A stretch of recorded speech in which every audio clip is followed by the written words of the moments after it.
Hello and welcome everyone on my Arvind Geography Wars YouTube channel. Dear students, today we'll talk about pollution, a very important chapter for class 9th.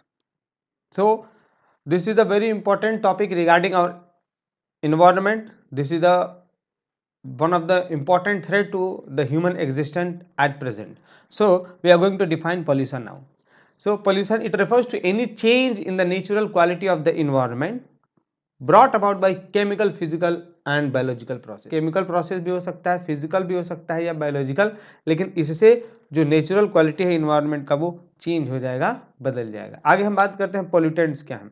When you talk about the pollutants, substance, यानी अगर आपको समझना है कि जैसे suppose करो आपके पास एक ग्लास ऑफ वाटर है, ओके, अब that is clean water, that is palatable water, तो आपने उसको ड्रिंक कर लिया है, नो डाउट। बट अगर हमने उसमें एक छोटा सा चॉक का पीस ऐड कर दिया, मिला दिया उसमें, और उसका कलर वगैरह सब चेंज हो जाएगा, मिल्क मतलब वाइटिश कलर का हो जाएगा।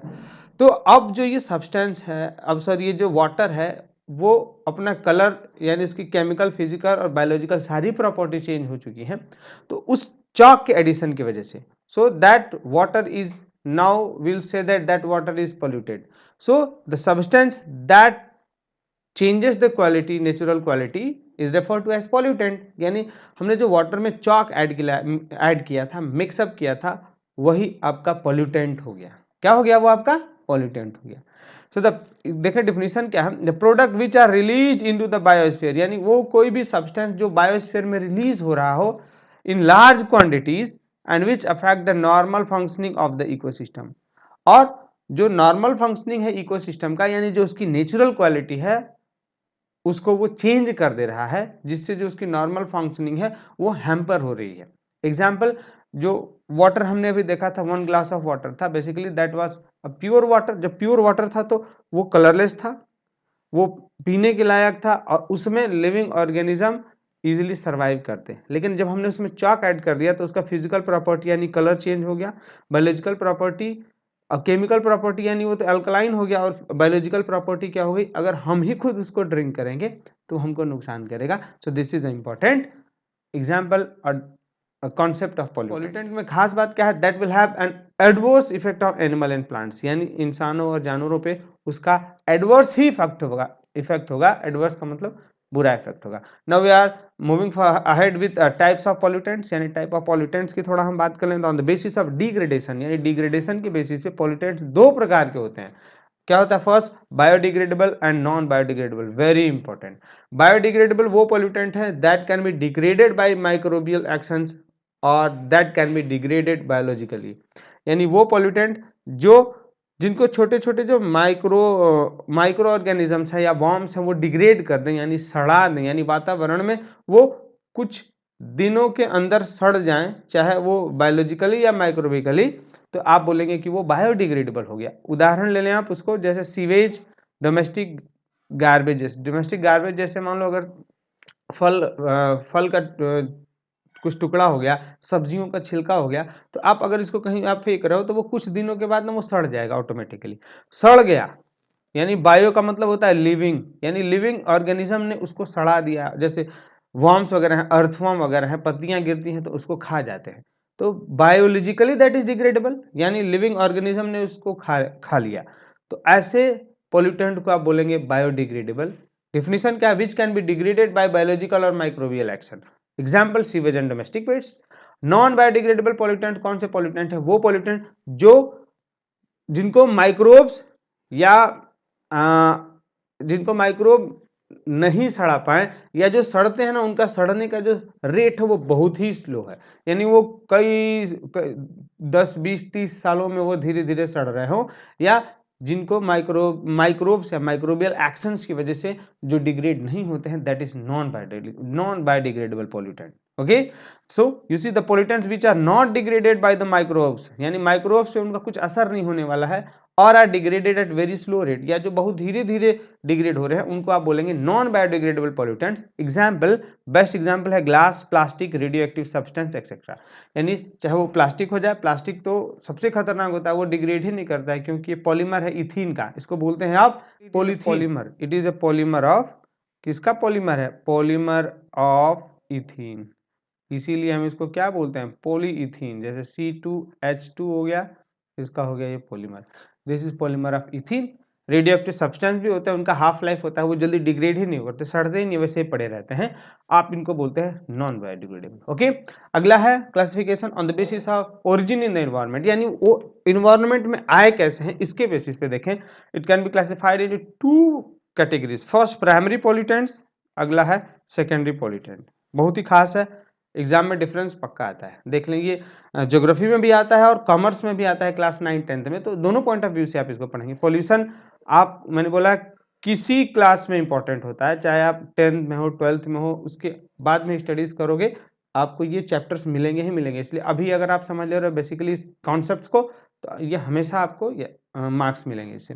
Primary pollutants, pollutants which are directly introduced into the environment through their source and cause pollution। जैसे हमने माना ये व्हीकल का साइलेंसर हो गया और इसके अंदर से धुआं निकला, और ये धुआं निकलते ही क्या करने लगेगा, पोल्यूशन करने लगेगा, ठीक है।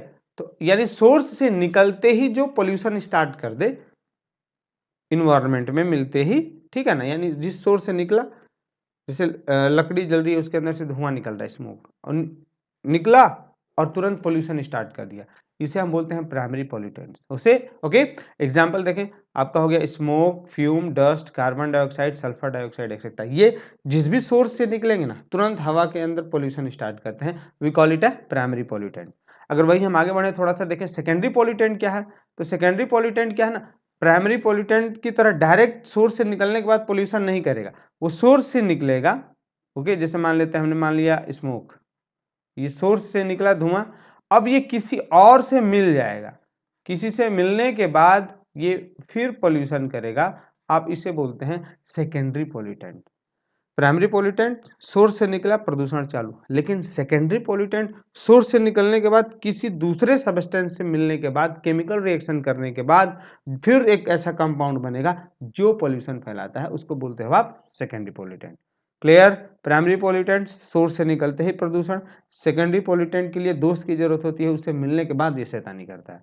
यानी प्राइमरी पॉल्यूटेंट घर से निकलते ही शैतानी करेगा, लेकिन सेकेंडरी पॉल्यूटेंट घर से निकलेगा तो ईमानदारों की तरह, लेकिन जब दोस्त के साथ मिलेगा तब ये खतरनाक रूप लेता है, आप इसे बोलते हैं सेकेंडरी पॉल्यूटेंट।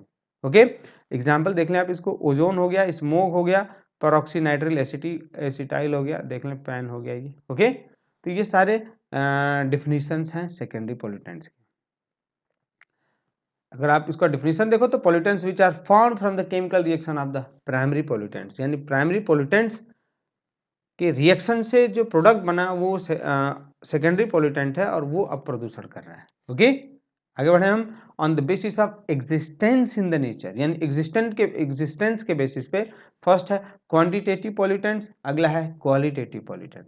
तो क्वांटिटेटिव, यहाँ हम क्वांटिटी की बात कर रहे हैं, यानी क्वांटिटेटिव पॉल्यूटेंट्स वो पॉल्यूटेंट्स हैं जो नेचर में ऑलरेडी हैं लेकिन उनका अमाउंट कम है, ठीक है। अब लेकिन उनका अमाउंट हमने बढ़ाया किसी कुछ भी करके, तो अगर उनका अमाउंट इंक्रीज होने से अगर वो प्रदूषण कर रहे हैं, आप उनको बोलेंगे quantitative. Example carbon dioxide, carbon dioxide इसका बेस्ट एग्जाम्पल है। देखो, दे एग्जिस्ट इन नेचर, यानी पहले से ही है। जैसे कार्बन डाइऑक्साइड का अमाउंट कितना है, 0.03%, ठीक है। अब ये हमारे लिए आज सबसे बड़ा खतरा क्यों बना हुआ है, क्योंकि हर जगह से धुआं निकलने की वजह से इसका अमाउंट बढ़ रहा है। तो इसको आप किसके अंदर कंसीडर करोगे, क्वांटिटेटिव पॉल्यूटेंट्स के अंदर। क्वांटिटेटिव का मतलब carbon dioxide is already present in the atmosphere, शुरू से ही है, लेकिन अब उसका अमाउंट बढ़ रहा है, इसलिए वो पॉल्यूटेंट का काम कर रही है। तो ऐसे पॉल्यूटेंट्स को आप बोलते हो quantitative pollutant. Okay, but they act upon when the concentration और क्वालिटी इंक्रीजेस। डन, ये समझ में आ गया। Now next is the qualitative pollutants. Qualitative pollutants they do not exist in the environment, यानी वो वातावरण में हमारे होते ही नहीं है, हम इंसान उसको बनाते हैं। उदाहरण के लिए जितना भी केमिकल्स हो गए, पेस्टिसाइड, हर्बिसाइड, इंसेक्टिसाइड, ठीक है ना, प्लास्टिक, ये पहले कहाँ था, इन्वायरमेंट में था ही नहीं, हमने इसको बनाया। तो ऐसे पॉल्यूटेंट जो ऑलरेडी एग्जिस्ट नहीं कर रहे हों लेकिन हम उनको बना के इन्वायरमेंट में छोड़ रहे हों, इसको बोलेंगे qualitative pollutants. I hope this is clear. Pesticides, herbicide, chemical fertilizers, etc. Now when we talk about the next, air pollution. Air pollution क्या है, it is defined as the excessive concentration of foreign material in the air, which adversely affect the well-being of human beings, animal, plant and the environment। यानी इसको आप air pollution को define करते हो किसी भी फॉरेन मैटर का air के अंदर इंटर कर जाना, मिल जाना, जैसे स्मोक हो गया, फ्यूम्स हो गए, डस्ट हो गया, कोई भी ऐसा फॉरेन मैटर जो एयर के अंदर मिल गया और मिलने के बाद जो एयर की क्वालिटी है उसको उसने खराब कर दिया, ताकि अब अगर आप उसको इनहेल कर रहे हैं, सांस ले रहे हो, तो आपके लंग्स पे, आपके स्वास्थ्य पे उसका बुरा असर पड़ता है, प्लांट्स पे इवन उसका बुरा असर पड़ता है। आप इसे क्या बोलोगे? Air pollutant. अब कौन सी गैसेस एयर पोल्यूशन कर रही हैं इसके बारे में अगर हम सोचें, gases like sulphur dioxide, carbon monoxide, hydrogen sulphide, pollens, ये सारे क्या हैं? This are the causes of air pollution. Pollen grains वगैरह, ठीक है ना, इससे एलर्जी कॉज होते हैं। तो this is the basic definition of air pollution. When we talk about the water pollution, it is defined as the alteration. Alteration शब्द का मतलब होता है चेंज, इसका मतलब होता है it is change in the physical, biological and characteristics of water, यानी पानी का जो फिजिकल और बायोलॉजिकल प्रोसेस है,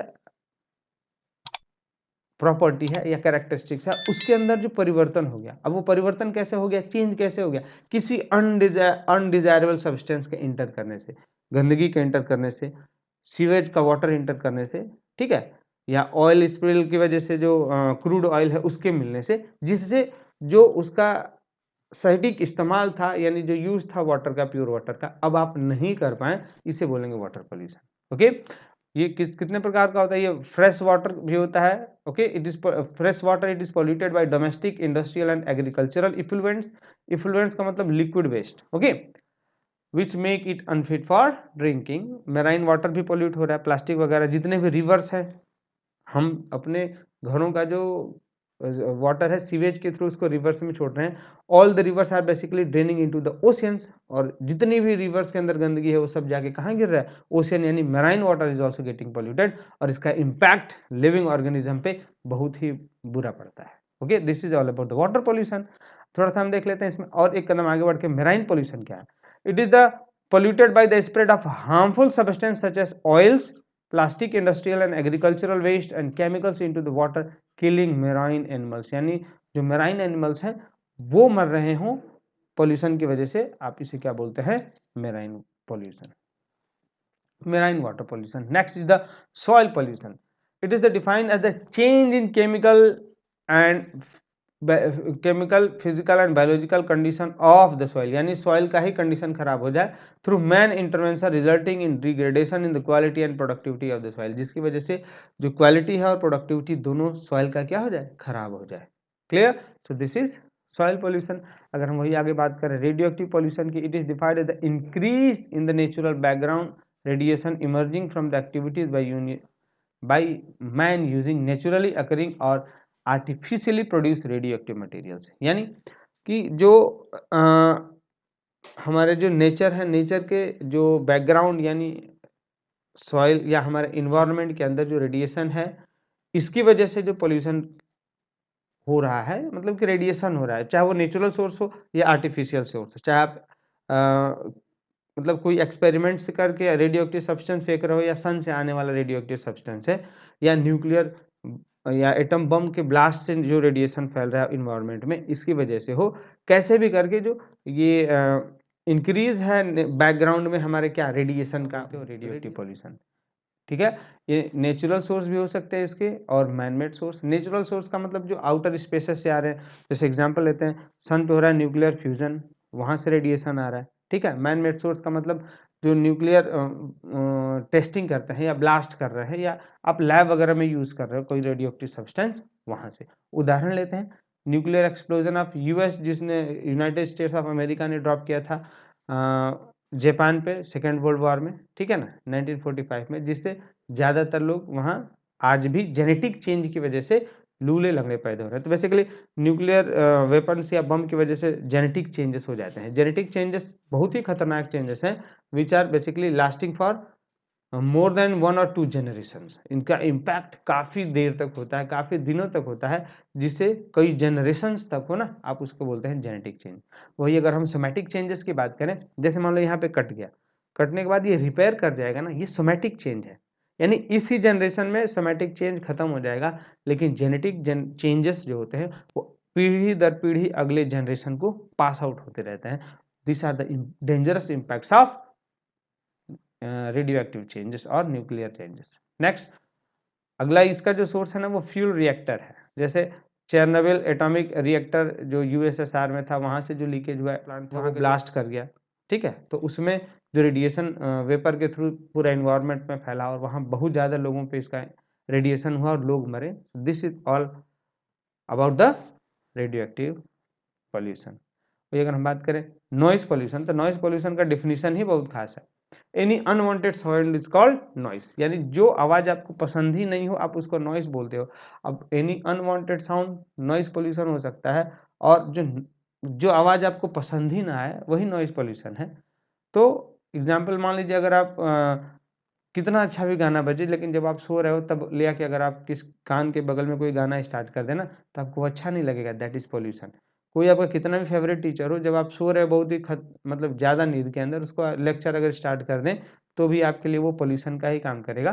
सो noise pollution is defined as the unwanted sound that is irritant and cause of stress, यानी वो इरिटेट करेगा आपको और उसके वजह से आपको स्ट्रेस हो जाएगा।